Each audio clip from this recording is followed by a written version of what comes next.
আমার আয়োজন দেখেই নিশ্চয়ই এতক্ষণে অনেকে বুঝে গেছেন যে আজকে আমি কি বানাতে যাচ্ছি। যারা বুঝতে পারেনি তাদেরকে বলে দিচ্ছি, আমি হচ্ছে আজকে বানাবো প্রথমবারের মতো বাটারস্কচ কেকে যে প্রালিনটা ইউজ করা হয় সেটা, আর হচ্ছে ক্যারামেল সস। প্রথমবার বানাচ্ছিলাম আর স্পুনের মাপে বানাচ্ছিলাম, আর এই কাজগুলো করতে গিয়ে আমি বুঝছিলাম যে স্পুনের মাপে করা কত ঝামেলা। এই প্রথম এবং শেষবার বলা যায়। এরপরে হচ্ছে যে আমি মেজারমেন্ট কাপের মাপে খুব কমই হচ্ছে এই কাজগুলো করছি। কিচেন স্কেল থাকা সত্ত্বেও হচ্ছে এভাবে কষ্ট করা সত্যিই বোকামি। যারা যেখানে সেখানে রেসিপি খুঁজেন তারা এই ভিডিও দেখে লাভ নাই, বাট যারা বেকিং এনথুজিয়াস্ট আছেন তারা হচ্ছে আমার কমেন্ট্রি শুনেন, কিছু না কিছু হলেও শিখতে বা জানতে পারবেন।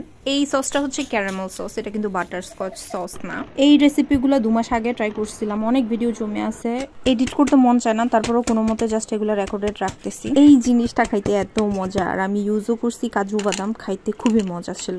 আনফর্চুনেটলি এটা বানাতে গিয়ে আমি কিছুটা ক্রিস্টালাইজ করে ফেলছিলাম, কিন্তু তাতে সাথে বিন্দু মাত্র কমতি ছিল না। আর প্রালিনটা বানাইতে গিয়ে আমি এত ঝামেলায় পড়ছিলাম যে সসটা নষ্ট করতে চাইনি, সো ক্যামেরাটা অফই রাখছি। তারপরে যদি একটু ডুজ অ্যান্ড ডোন্টস বলতে হয় তাহলে বলে দিব যে আপনারা হচ্ছে সসটা আর একটু রানি থাকাকালীন নামায়া নেবেন, অ্যান্ড দেন এটা ছেঁকে নেবেন। সেকেন্ড টাইম আমি ওভাবেই বানাইছিলাম, অ্যান্ড দ্যাট ওয়াজ পারফেক্ট।